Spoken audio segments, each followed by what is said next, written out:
to England for roundtable conference or other things, he was asked by people of England, they invited him as their guest. Can you imagine this? A person, a political leader coming from an enemy's country, a colonized country, was asked by the people who were colonizers that you please speak on our diocese. Because they consider Gandhi as the second Christ. It's the coming of Christ. Gandhiji was seen as one more example of Jesus Christ by Christians, the devoted Christians. Then Gandhiji took, I'm not taking advantage, he understood their sentiments and he talked in their Christian language only, Christian idiom only. See, service is the motto. You should be very non-violent. You should treat everyone as your brother and sisters. Indians are brothers and sisters of England. You are happy. Indians are not happy. Because you are taking our original goods, raw material, and you are making the finished products and sending it to India. Just don't think from the point of economics. Think from the point of Jesus. Will Jesus forgive you if you do like this? So means he used to take the economics and social things in a very nice way in the biblical language. In the language they can understand, the language of Bible. So therefore, Gandhiji was respected all over the world because of this one. Now, the most important thing that haunts the world in 2000 years back until today is how to become happy in life. First, what is happiness? Second one, how to be happy in life. So Gandhiji thought a lot about this because he experimented. Gandhiji was not only a political leader. So most of the Indian leaders in 20th century, their area was specialized in politics or economics. Gandhiji was, of course, a political leader with a spiritual touch, and he was more than that. He was a rishi, he was a sage. Gandhiji thought about what is dukkha, what is sukha, and what is bliss. So sukha, dukkha, and ananda. He thought about this. He says, happiness is when what you think, what you say, and what you do are in harmony. Bendre told this one as rasave janana, virasa marana, samarasave jivana. Harmony is samarasa. Are you in harmony with your thoughts, with your sayings, and with your action? Or in our popular Kannada say, kaya, vacha, manasa.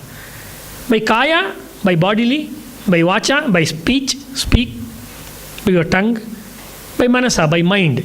All the three things, if they are going in one single direction with harmony, then you are happy. This is a very simple definition. Whatever you are doing or thinking or feeling, if it is kaya, vacha, manasa, there is harmony in between, connectivity, positive connectivity between these three things, then you are happy. You can just go home, go back, and you can experiment on this saying of Gandhiji. इस दर्शन के हिसाब से, दृष्टि से, दर्शन से हिसाब से मनुष्यता क्या है, मनुष्य की परिकल्पना क्या है? What makes a man into a man? That philosophy should answer that. What is the concept of man according to Jainism, according to Buddhism, according to Christianity, according to Gandhism? Though Gandhi never called his idea as Gandhism. He never coined the word Gandhi. It was coined by others. So Gandhiji says about this concept of man, your beliefs become your thoughts. What you believe, it will become your thought. So man is a bundle of thought, his own thoughts. Second one, your thoughts becomes your words. What you think in your mind, the same will come from your mouth. It becomes the word. Your words will become your actions. But in most of the times, the words will not turn into actions. Right? We know that. We have promised someone, I will call you back. We will never call them. It's a simple example. We take an umbrella from somebody's place. We don't have time to return the umbrella to them. It's very simple examples I am giving. Or you have promised someone about something. We don't have time for that. So Gandhiji says, your words become your actions. Your actions become your habits. Most important. Your actions becomes your habits. In most of the yoga classes, they tell if you practice anything for 21 days continuously, that becomes you. That becomes your habit. Early morning, 5 o'clock, getting up for early morning, 5 o'clock, if you make it a habit for 21 days, then lifelong it will be there with you. So, it will become your habits, and your habits will become your values.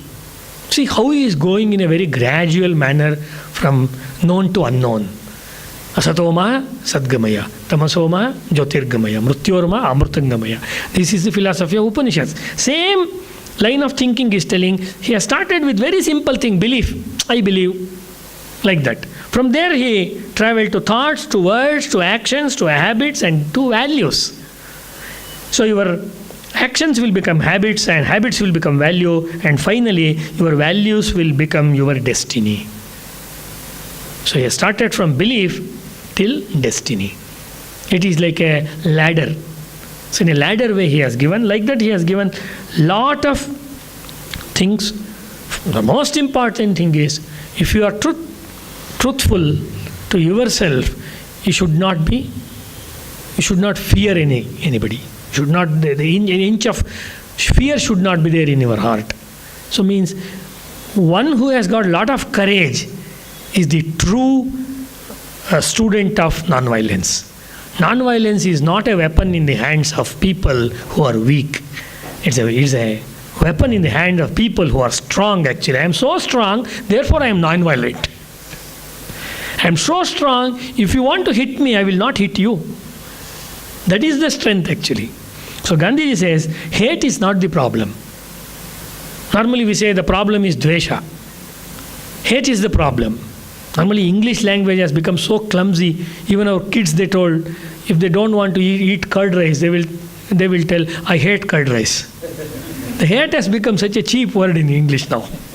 They hate everything. I hate this channel. I hate chocolate. I hate this one. So hate is not the real cause of human misery. Fear is the cause. Why do you hate somebody? Because you are weak inside. Your expression of your weakness is coming in the form of fear. Same things are told by J. Krishnamurti also in his in some of his writings and speeches. And finally, just to conclude my part of speech, Gandhiji, what is the message now? Tomorrow is Gandhi Jayanthi. We were children in some part of time. We have attended many Gandhi Jayantis in our schools, though not in colleges. At least in middle school, high school, primary school. We have sweet memory. But what about the kids of this generation, children of this generation? So how to go for the Gandhian way? Gandhian way is nature friendly. Gandhian way is eco-friendly. It is friendly. It teaches friendliness with others, friendliness with oneself, and truth. That is the center axis of Gandhian thought. Gandhiji says, if we want to reach real peace, if real peace has to be established in this world, including India, Karnataka, in this world, we should start educating children. One may ask me a question, sir, are we not educating our children? No, we are sending them to schools. Education is different and sending them to school is different. Anybody with this much of a donation can go to a school. Or if they don't have donation, they will go for a government school. But education means is compassion. Basically, education means compassion. Now, how compassionate you are about others. How compassionate are you about your body, your mind, your thoughts.